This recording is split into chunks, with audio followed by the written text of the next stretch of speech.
Peter, welcome to Competencies Without a Classroom.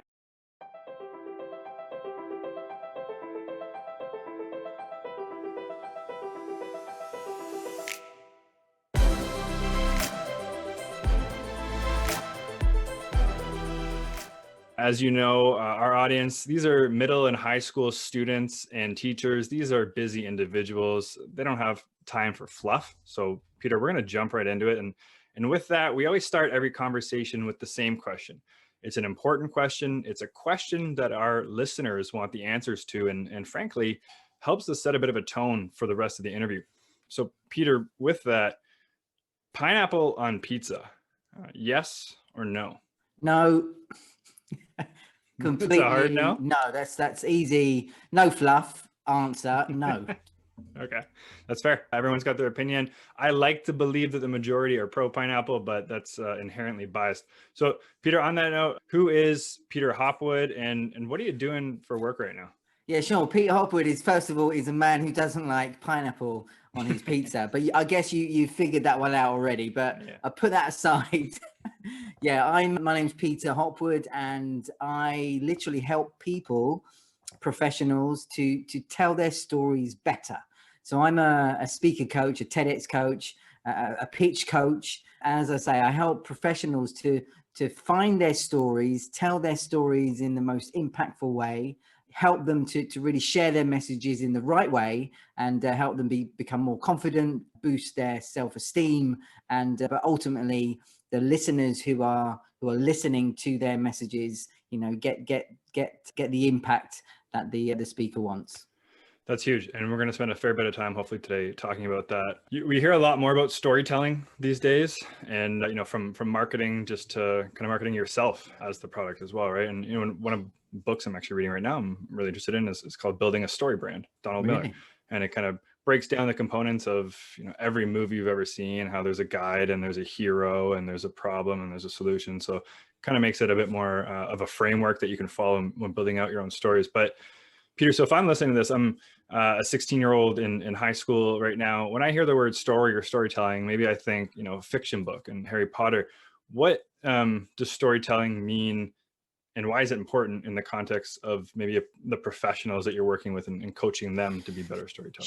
Sure. Okay, so what I do, it's all about helping people to share their messages with confidence, getting people's attention, becoming more engaging so that people can listen to you. Because at the end of the day, listen, nobody needs to listen to this podcast, for example. Nobody, right. Everybody's got their own lives, leading their own lives, lots of things on their mind. There's no reason why people have to listen to us now. People are listening to us, hopefully, because they want to get value, because they want to see somebody engaging, they want to hear something of value. So sharing your messages in the right way and getting people to follow those messages and remember those messages is what it's all about. And one very strong way of doing that is by sharing stories, because stories, they're the things that we've grown up with, that we automatically, as humans, we want to listen to a story. We want to hear what happens next. Yeah. We're intrigued to find out, who the hero is and how does this hero overcome the challenges, for example. Yeah. So sharing stories instead of data. So think about this. So if you're sharing data, you're sharing information, and I'm just, let's say right now, just blurring out lots of info and lots of words and figures and data. I can do that one way, right? Or I can start sharing a story that brings in that kind of data, that brings in that information, that helps me get that same message across in a more meaningful way, in a more impactful way, in a way that people are going to understand clearly and remember. So telling a story, we kind of, in our brains, whatever age we are, we remember stories much more than we do data. All right. So 100%. So if you can, whatever you're sharing, if you can turn it into more of a story or something that's going to get people's emotions going, then people are more likely to listen to you and more likely to remember what you've said as well. All And right. you've been doing this for a while now. Have you figured out kind of why that is? Why a story is more important than data? Is it everything I've read from evolution is that it's ingrained in our brain because we're just storytellers, and that's how we kind of progress Well, I through. think it's a mixture of lots of things. One of the things is, as humans, we are interested Yeah. in other humans. We're interested in other people's lives. So gossip, when people gossip, why is gossip so strong? Because people like to listen or hear other people's, maybe misfortunes, maybe success, maybe what they've been doing that they shouldn't been doing. So we as humans, we're really kind of in tune with what other people do, and we want to know what they do. So that's one thing. And the other side of it, I would say, is it's all about emotion. We actually want to feel emotion. We want to get in contact. We want to connect. And one way of doing that is by sharing emotion. So one of the things I kind of work with is using the voice. So our voice, the sounds of our voice, all those things when we're speaking, the way we say something, the way we share our messages, the pitch, the pace, the tone, the speed. I mean, you can say one thing in one way, and you can say exactly the same thing, exactly the same words in another way with a completely different meaning. Yeah. And all that stirs up some kind of emotion in our brains. And that's something that, as a human, we love to kind of connect to. So I would say, yeah, two things, the emotional side and the fact that, we as humans are intrigued by what other people are doing. Which is why I'm thinking now, Big Brother, for example, when that first came out, and when it first came out in Canada as well, I'm sure the whole idea was kind of intriguing, controversial, but people watched it. People wanted to know what was going on. They may not have admitted it, but they wanted to see. People like to sort of dip into other people's lives and see what's going on or hear about stories from other people. So I think those two elements play a big role in that. Yeah, I agree. I mean, we're definitely interested in other people's lives, but we're also selfishly interested in ours. And I think that's a big part of the emotion part of it. Everything I've been reading is, subconsciously, you might not even be thinking about it, but you're always trying to make sure that you're surviving. I think that relates a lot to how it relates to us. So somebody else's story, how does that relate to us? So if it's a story of misfortune, in a way, there are those kind of those tingles in our brain that tell us, we're okay. We're not having that misfortune, so we feel okay. So that kind of gives us a kind of a sense of feeling good about ourselves. The other side of it, when somebody who's close to you, somebody you love, somebody who is a close friend, for example, and they're going through challenges, pain, or some kind of misfortune, the empathy side can kick in as well. So yeah, it's very intriguing. It is, yeah. And for the 16-year-olds listening to this, another easy way to boil it down, Peter, something you kind of talked about a little bit earlier, the importance of storytelling. This is a noisy, busy, crowded world, especially with products and software. There's a lot of things that look very similar, right? Uber and Lyft are identical in the sense that you can grab either one of your phone and jump in a car, but you're going to pick one of the two. And oftentimes it's because those companies or those people do a better job of telling a story and tapping into the emotion and creating interest, all the stuff that you were just talking about. So it's super important. Actually, it's a good transition, Peter. So oftentimes one of the questions we'll ask a potential guest is, you've been involved in some hiring decisions in the past. What are something that you're gonna look for on the resume to help one candidate stand out from the other? But you actually help people and companies with their pitches to be able to tell those stories, to tap into that emotion. So let's say, and business plan and product aside, because we're working with you to fine tune the pitch, but two companies and they're trying to raise some investment from a venture capital firm. Let's say they have the identical product, but their pitch is a little bit different. What is something that the winning team could do in their presentation, in their pitch, to stand out from that other identical company? Yeah, really good question, because, you know, at the end of the day, in terms of the ideas, most ideas on this planet, most pictures on the planet, most people have probably heard those before. And with Google now, Yeah. you can say to yourself, oh, I'm the only one doing this. If you just tap into Google, you will find probably, you know, at least a handful of others on this planet doing the same thing as you. So Yeah. so what makes you different? What makes an investor or somebody that can maybe be on board with your idea, what makes you stand out? So one of the things is always to remember, they're buying, if people buy into your idea, it's your idea, it's your product, it's how it's going to go well on the market, how it's going to move forward, how it's going to make money, and that's fantastic. But at the same time, they're buying you, right? They buy into you.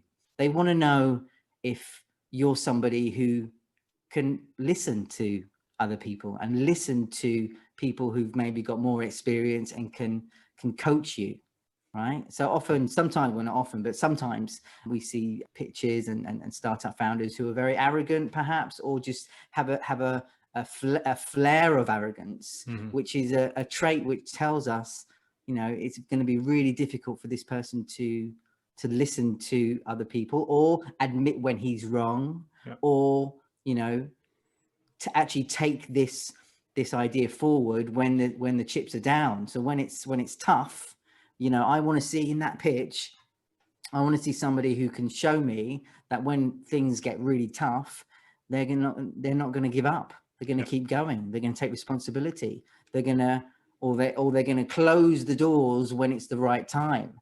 So all of this is kind of connected with common sense, connected with being aware of the messages that you're sharing, and thinking hard how you're going to come across when you give your pitch. So remember, it's I would say 50% about your product, your idea, and how well it's going to do, but also the other 50% is about you. They're buying into you often. And here's the thing, often startups with an idea, the idea is not good at all.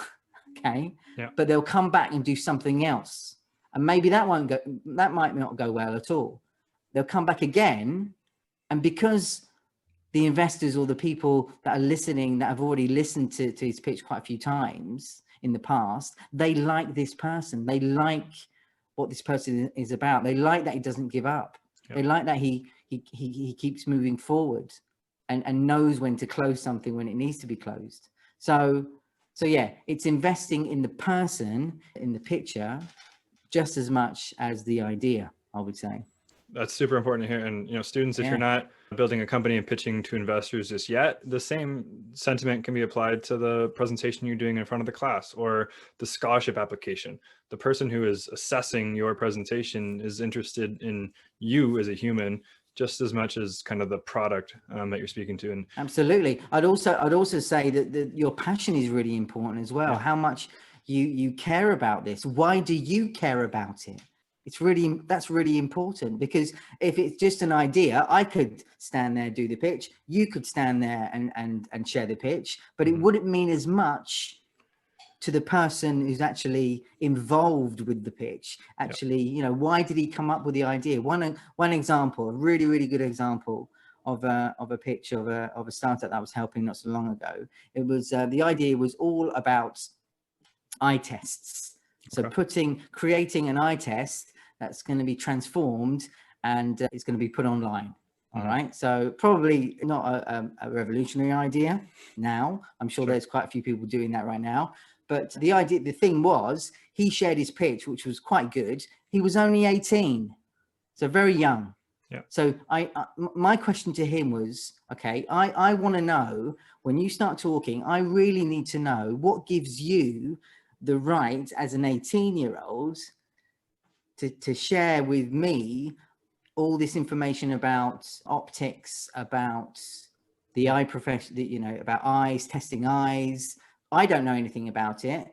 And the impression most people would get is that he doesn't know much about it as well. I then asked him, so why did you come up with this? And he said, well, literally, you know, my parents have got an opticians, and I've been working there every Saturday for the last 3 years. And I said, carry on. Yeah. I said, I actually asked him, so how did you come up with the idea? He said, well, this was a problem that I saw and I thought I could come up with an answer. And I said, that's exactly what we need to hear. We need to know how you're connected with the story. Yep. We need to know why you're in there, why you came up with this idea. So somebody who's 18, whose parents have gotten opticians, straight away, his credibility in my book and in most of the other people that listened to the pitch went straight up.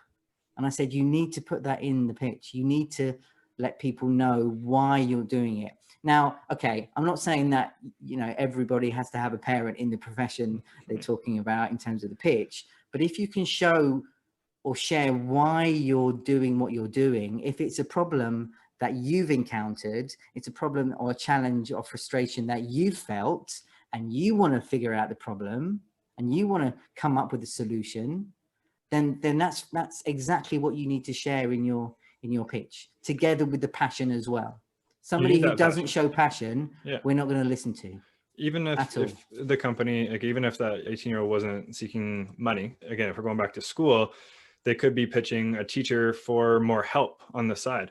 I'm not going to agree to help you if I can't see that you're 100% committed. And, you know, that 18-year-old not only does have the industry knowledge, which is going to be helpful, but he has a real reason to want to see this thing succeed, and he's not going to stop. So yeah, involve yourself, involve your story, and tap into that emotion. Like you exactly. That's it. Nail on the head. So all this is great, Peter. You know, I'm again, 16-year-old. I'm listening to this. I want to be able to tell stories. Aside from hiring Peter Hopwood as a coach, what can I do as a high school student to be able to tell better stories?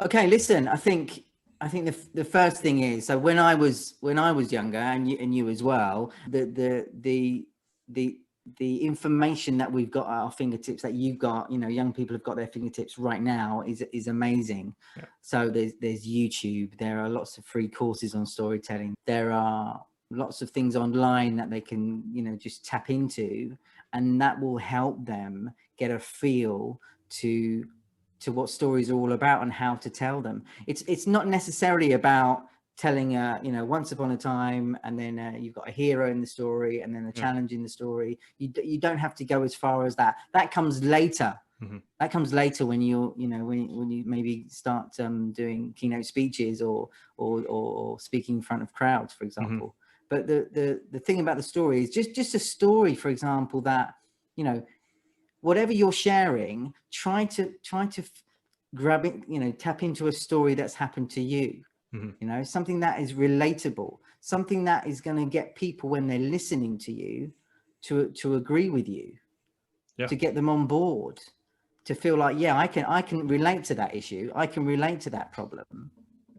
So the person listening to you, if they can relate to you and relate to the problem, it's far easier for you to, you know, present a solution that your listener is going to go, yeah, actually, you're right. That would be a good idea. That's actually a good idea, good solution. So it's starting small. Again, on YouTube, you just have to type in storytelling, watch, you know, look at these great speakers who are actually sharing really cool stories. Look at TED Talks, you know, so many of them. You know, you can see really good speakers that are sharing their messages. And how do they start? They start with a story. Yeah. Okay. The more you listen to these stories, the more you'll be able to kind of identify what they are, and start slowly to start putting them into your narrative and how you're sharing your messages as well when it matters. Yeah. Okay. So now I'm listening to this. I understand why storytelling is important. I understand how I can learn to become better at storytelling, but now I have to go up in front of 30 of my classmates and speak in front of them. And public speaking is just something that some people, obviously, you know, are scared about. I'm sure you could lead a whole session on this, but again, I'm a 16-year-old. What's a piece of advice that I could take away from Peter Hopwood as to how to quell some of those fears? Yeah, sure. So standing up in front of a crowd, speaking to your classmates, or speaking to a crowd, an audience that you don't know, for example. Mm-hmm. Here's the thing: we get the anxiety rises often because we're fearful of what people will think of us. We're fearful of what people will say. They look at us, they look what we're wearing, our hairstyle, how we sound. And we're kind of afraid somewhere inside of us, we've got this kind of feeling, well, what if they think I'm a fool? What if they think, I'm a loser standing there? What if they think, I've got nothing to say, there's no value from it. But you need to switch it on its head. You need to switch it around, because at the end of the day, your audience, most of the time, they don't care. They really do not care how you come across as much as you do. So the idea is letting people judge you, because they will. Okay. But usually the judgment is really quick. It's a very quick judgment. If you think about how many people we meet or we pass by every day, or in just 24 hours, if you know, downtown Toronto, for example, or wherever you're from, how many people, if you were just to, sit in a coffee bar, how many people would walk by, and you'd probably see many of them, but would you actually remember them? Would you actually make a judgment of them? Perhaps a quick judgment, maybe what they're wearing, because it's not maybe the same thing that you wear, or it's different to you. That's okay. But at the end of the day, their judgment it's not something that needs to affect you. It's, one idea is just to remember, let people judge you, be happy, be comfortable with people judging you, because they will do that. Some people will do it more than others. But at the end of the day, you've got to think to yourself, why are you standing there in front of a crowd, in front of your classmates? What's the reason? What's the purpose? To share a message, to get people to think perhaps differently about an idea, or to persuade them to think differently about something, or to inform them about something, or to make them laugh, perhaps. Whatever it is, you got to think about the purpose, why you're standing there and sharing your message. If you keep thinking about that, you'll start to less think about what other people are thinking about you. That won't stop, but it goes down. The more and more you do it, you realize that actually this fear it's a false fear. It's just that little voice in our head often telling us the wrong things. And that 100%. voice is with us forever. That voice is with us when we're young, when we're older, our age, and until we're elderly. But the thing is, if we can manage to kind of, listen to that voice and be kind to ourselves and not beat ourselves up, and not a lot of the things going around in our heads, is not true. Yeah. When you stand on a stage, or you're in front of an audience, you actually have no idea what people are thinking. Yeah. No idea. It doesn't matter anyway. You can have a guess. You've got a kind of a guess, and there are certain things you can purposely do, like with your body language, with your gestures, with your voice, to increase your chances of people listening to you more. But it doesn't mean that they're going to like you. It doesn't mean that they won't like you. Yeah, exactly. We've talked a few times in previous episodes about this idea of focus on what you can control, what you can't. So you can control the effort you put into that presentation and how you're speaking. You can't control what people are thinking. And, you're only going to learn from each and every experience. So public speaking is a skill, just like anything else that you need to practice. And the more you do it, the better you're going to get. Right? You got it. Yeah, absolutely. It's a skill, and you just got to keep moving that forward. The more you do it, like you say, exactly that. The more you do it, the better you get at dealing with it, dealing with that anxiety. It still happens. It's still there, but it's just it with time, you get to deal with it better, and that's okay. That's good. I get nervous. I still get nervous on stages, workshops, as most people do. Nearly everybody does. I think everybody does. Yes. But some people show it more than others. Yeah. Some people deal with it better than others. But the more you do, definitely, the more you do, the small little steps, you get better, and you realize that actually it's not as tough. It's not what it's built up to be. Yeah. Not at all. Not at all. So speaking of that, Peter, what's a life skill that you weren't taught in high school, but maybe you wish you were? Good question. A life skill. I think certainly in my career, as I've helped more and more people with their confidence on stage, not their confidence in other parts of their lives, because for me, I'm confident in my work. I'm confident in helping people to build up their confidence, and I'm pretty confident when I have to speak. But in other parts of my life, there are areas that I need to improve. There are areas that that I have issues with. But generally, it all comes down to self-awareness.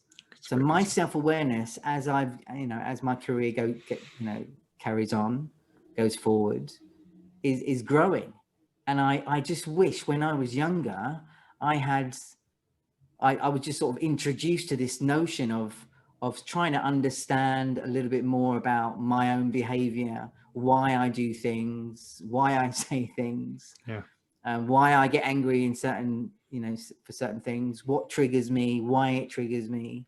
So all these kind of small little things. And some people will say it's all, a whole bunch of complicated psychology, but in fact it's not. I think it's just, if there was, for example, a class on self-awareness every week for 4 years or 5 years or however long your studies are for, by the end of it, I'm sure most of us will be a lot better in terms of self-awareness. No, I'm not saying that everybody will be great, but wherever they were at the beginning, by the time they leave school or college or university, they would have a better understanding of themselves and acceptance of themselves. And then that kind of moves on to the acceptance of other people. So yeah, I think some kind of self-awareness class. I think that's a great answer. That notion would be something. Yeah, I would certainly like to see in schools. It doesn't have to be labeled as that. It could be labeled as something else. Yeah. I know what you mean. Do you know what I mean? I know what you mean. Does that make sense? It does. It's such an important skill. Even if it was something like, I wish I had started working on the skill earlier as well. I wish I had just been introduced to this idea of journaling, or at least have someone reduce the stigma. In my mind, journaling used to be what, the grade 5 girl does when she has a crush on that guy in class, right? But it's so much, it's a chance for me to understand why I'm making the decisions that I'm making, or why I'm having certain thoughts, stuff like that. So yeah, it's a huge skill that I think should be part of the curriculum as well. So it's a great answer, Peter. Yeah. Okay, let's change it up a little bit, Peter. So, and this actually, could be related to what you were just talking about, but this is a segment of the show we like to call Strong Opinions Loosely Held. So this is something that you believe strongly in, but you're still open-minded enough to receive new information as it becomes available. So for mine, as an example, I strongly believe that tests and grades, they do more harm than they do good. Do you have something, Peter, that you think would be important for the 16-year-olds listening to this to hear? Yeah, I think for me,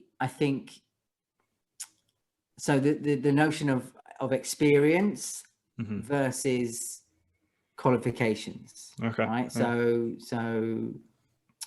the qualifications that you have, the titles that you achieve, the course of study you follow, this is all important, and this all is something that will certainly help you move forward. And in society, this is regarded as something strong. It's regarded as it's important in life, which I agree with. I fully agree with. But the notion of experience of learning outside of that classroom, outside of your studies, there's so much more you can learn. And I have to say, so much more. Yeah, I know some people might not agree with me with this one, but outside of the classroom now, just the people you could meet, again, just by watching YouTube and seeing different conferences, talks, ideas. You gave a great example at the start of this, right? Like with the 18-year-old who was with the optometrist. Technically, let's say he decided to start that business and he got some funding and he went for it at 18 years old. And now he's 21. The business did okay, but essentially it died. He's finished, say 3 or 4 years, doesn't have a certificate, but he's got experience that is going to set him so far ahead of every other one of those students who did that traditional 4-year business program at the college or the university. So they're going to have the qualification with the certificate. He's not, but he's going to have experience years ahead of where those students are coming from. Right? Absolutely. I you know, admit that the real balance is if you can manage to get the two in some way, Sure. then that's even better. It's really difficult to do both, but what, you know, whatever camp you're in, by studying, whatever you're doing, make sure outside there's something going on, there's something moving, there's something that is, you know, you're learning, you're constantly learning about life and from other people. You know, I didn't realize this when I was younger. I wish I had. I wish I'd listened to more people. I wish I'd realized the benefit of, as I said earlier, the self-awareness, my self-awareness, you know, why I was doing what I was doing, why, you know, what I could become, in the future, and just society kind of putting people in these categories because of, let's say, where they're from, perhaps, or demographics, or because of what religion they are, or because of the color of their skin, or because of how much money their parents earn or don't earn, or maybe mistakes in the past that you've, you know, a mistake that you've done. Again, mistakes, that's a good one as well. Mistakes in life, we all make mistakes, but there's no reason why we can't move on from them, learn from them, and move forward. So like, and often when we're younger, we make a lot of mistakes. I made loads. I'm sure you did as well. Yeah. You know, so society doesn't have to define your path, as it were, and not to let anybody do that. I mean, listen to people, and again, with qualifications, it will give you better chances, definitely, absolutely. Okay, but if you don't have them, you can still be just as successful or even more successful. No, I'm not just talking about successful in terms of money or finance, successful in terms of achieving, you know, the things you believe in and you want to hit when you're, you know, as you go through life, you know. Being self-aware will make that a lot easier for you to realize, right? So that's a great point. Peter, let's do some rapid fires, right?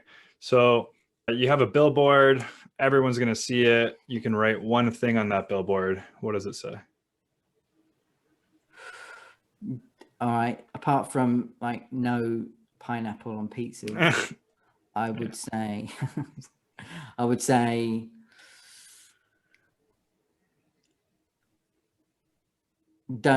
mean, it's a cliche, don't compare yourself to others. Really tough to do that. It's really, really tough to do that because we're just bombarded with messages all the time on LinkedIn, on Instagram. We see how other people lead their lives, which is most of the time not the truth. You know, we've all got our issues going on, right? Every one of us. Some of us hide it better than others. Some of us come across as really confident, but underneath there's stuff going on as well, and that's okay. So comparing ourselves to others, there's always people better than you and worse off than you. So gratitude, being grateful for what you've got, and trying not to let the success of other people or the impression of wealth, of appearance, or whatever it is, affect you. Then that'd be a good thing. It's difficult to do it, especially when we're younger. Yeah. With Instagram, for example. I was gonna say I call that the Instagram highlight reel. There's a reason it's not on my phone, because it's a lot of comparing. You said the word impression, which is a great description because it's not authentic. Have you read Think Like a Monk by No. Have you heard of it? No. That's going to be, I'll send you a link afterwards. I think you'd really enjoy it. It's a guy who was a former monk, but he's living in Los Angeles, and it's talking a lot about what you're talking about. Speaking of book, Peter, what's a book that you have read in your adult life that maybe, you know, was so impactful that you wish you would have been able to read before you were 18? Yeah, listen, I knew you were going to ask that question, and I've got this book here. It's a cracker. There a you go. real cracker. It's not really a novel. It's not a story. It's basically the dictionary of body language by a guy called Joe Navarro. And I'm fascinated, as you probably know, fascinated with body language, fascinated with behavior, learning things all the time, learning things about myself as well and others, and helping people on the stages to not manipulate their body language, but just to give themselves a better chance and a better chance from the people that perceive them. But in here, it's just full of like lots of cracking little nuggets of golden information about body language, like the hair, like how we put like hair, for example. There's a whole section on hair. Wow. And basically hair, the way we, so the color of our hair, the smoothness of our hair, the way we brush, how it's brushed, the texture, all send out non-verbal messages. Whether we've got hair or not, you know, whether it's a Mohican or whatever it is, this sends out messages. For example, young people that are maybe listening to this right now, you know, trendy hairstyle. Why is a trendy hairstyle trendy? Because everybody feels like they want to be the same within the same tribe. They want to listen, you know, they want to be the same as this person or many people. And so, you know, whatever way you brush your hair, if it's trendy, then it's going to be, you know, you're going to be part of that tribe. Whether it's scruffy, whether it's long, whether it's got bits of gray in it, for example, like mine. So all these things, and in that book, there's loads of stuff, lots and lots of great little ideas that, you know, again, if I was younger, I'd be reading this and maybe I would agree with it. Maybe a lot of it I would forget, but I'm sure some of it, quite a lot of it, would actually, you know, stay in my brain, and I would be looking out for these things, or I would be wondering, you know, why I perceive somebody like this in this way. And that book actually helps you do that. Joe Navarro, he's actually one of the top body language guys in the world, former FBI special agent. And look him up on YouTube. We'll link to them in the show notes as well. That's super helpful. Even if you don't remember everything out of that, you know, you take one thing away. That's one thing that's going to help your life more than that show on Netflix you just watched. Okay. Did you have a favorite teacher growing up? Yeah, I did. A gentleman called Mr. Hurst, Mr. Jeff Hurst, and he taught humanities, which I don't know if that's do you have that in Canada? Oh, yeah. Yeah, humanities, a kind of mixture of the arts. Yeah, there's culture, geography, religion, social studies. A kind of mixture of all those things. And he was a lot of fun. He was the goalkeeper, the goalkeeper of Great Britain for the Great British team in the 1988 Olympics, I think. Cool. And Britain, I think they got a silver medal. I think it was silver or bronze.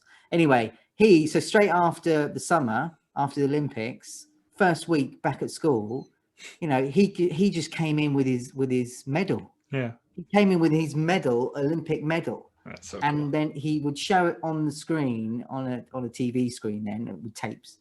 He would show a little bit of, you know, the ceremony, and so that whole, I remember very clearly, that whole lesson wasn't really a lesson. It was us asking him questions about everything, about all the different people in the Olympics, all the different nationalities, traveling there, what he would eat. Yeah, you know, so all these. And I was just so engaged, and I always remember, and I've often thought about this, you know, that was his plan all along, to somehow get people interested. His way of doing it, just bring in the medal. He literally brought in the medal, put it on the table, and then the lesson, you know, it was far too short. But yeah, the engagement level was so high, and I'll always remember. That's such a cool story. Yeah. Well, I mean, and it also gives students something real and tangible to attach their aspirations and their goals to, right? If you can picture that person actually accomplishing the thing that you want to do, that's going to be the most motivating. Sharing his story. He was literally sharing his story. That's a good way to bring it back. That brought us in, you know? Yeah. Okay, cool. All right, Peter, let's wrap it up with one final hypothetical. You're the superintendent of a school board. You're tasked with deciding one skill, soft skill, transferable skill, competency, call it what you want. but every graduating student needs to display evidence of this skill. What is it? I'm going to have to say self-awareness. Beautiful. I know I've said that before, and that word has come up so much. Two words have come up a lot through this podcast, but you know, I think for me, it's really important. Somehow slot that into the curriculum. Again, it doesn't have to be labeled as that, but just something that's going to help people understand more about who they are, why they make the decisions they make. And it's okay to not feel good about something. It's okay to feel angry about something. It's okay. So all these things that we look that actually take us through life, you know, and the whole idea of mental health and talking and sharing, a kind of slice of that when we're younger. So we're kind of ready as we go through life. We've kind of already, that was a lesson at school, so we're kind of familiar with it and we can move forward with it. Tell me something, in Canada, you know, in terms of mental health and sharing how we're feeling, is that something that happens a lot in schools? It's definitely happening more now than it used to. You know, it's not just Canada, North America, at least likes to refer to a lot of these things as social emotional learning. So a lot more of money and resources and curriculum outcomes are now being tied into these types of concepts. Of course, it's different in every classroom, in every school, and every board. And there's still a long way to go, but it's definitely a conversation that is happening more and more in classrooms across the country, for sure. Yeah. Well, Peter, I can't thank you enough, man. I've learned a lot. We're going to link to Joe Navarro's book. There's tons of free stuff that people can check out to improve their storytelling and their public speaking. But what about you, Peter? Where can people go to learn a bit more about Peter Hopwood? Listen, I think LinkedIn, if you're not on LinkedIn already, you should be on LinkedIn, because that's going to help you in so many ways to link up with so many different people, professionals around the world as you go through your career. It will help you naturally find employment in some way, but probably give you more information, give you more of a resource as well. So you can find me there, just put in my name, link up to me. Again, if you do that, just put in a little note that you listen to this podcast, just so I know that where you're coming from, and you never know when we might actually need each other's help in the future. If you go on my YouTube channel, again, LinkedIn, Twitter, you can probably find there's quite a lot of bits and pieces that actually might be helpful for you as well. Cool. Well, Peter, again, can't thank you enough. I took a lot away from this, but it's also a good reminder to keep working on building that habit of becoming more self-aware. So thank you for that. You're welcome. Have a great night, Peter. You too.